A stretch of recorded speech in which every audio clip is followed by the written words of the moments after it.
Tell me about the foundation, Bongi, what it's doing and why it's so important to you. I actually went to play netball overseas. I started in England, played 3 seasons there, and I went to Australia.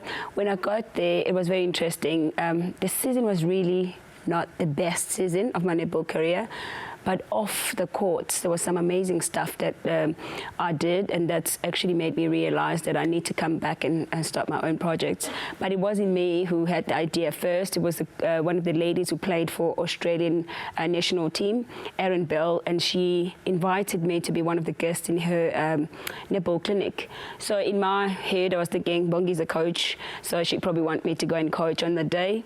She literally just wanted me to go there for like half an hour, spend with the girls. They can ask questions about Bongi, tell my story, where I come from, how I started playing netball.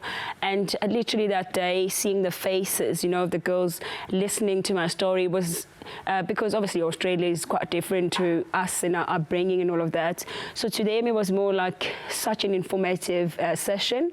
I came back 2018. And I thought of starting, you know, just opening up netball clinics. A lot of kids want to go and learn the skill, and they actually want to learn, you know, from the best netball players, but they don't get time to see them, or netball players don't really have the time because they have competitions and all that's going on in their lives. So I dedicated this one weekend and I invited as many girls to come in and have a session with Bongi. The turnout was massive, it was really big.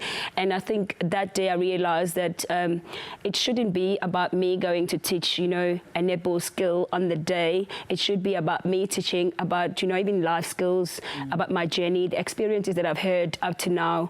There's quite a lot that we can do to get in touch with everyone out there, but it's obviously Bongi is not enough alone. So I realized that the project can branch out to a whole lot of those things, but now we're running more of the netball clinics.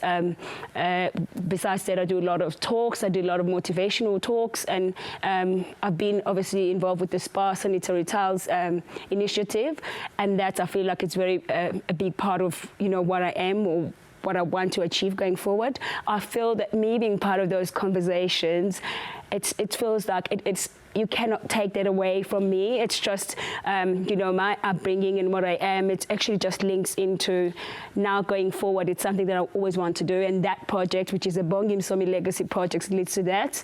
To someone who started playing netball without even realizing she will be where she is, and then to so many, you know, initiatives, you know, part of big things, part of huge movements happening in the country that I'm being part of. And it's not because I'm forced to, actually because I want to, and that's what I like about all of it. But I'm loving the project, it's doing really well.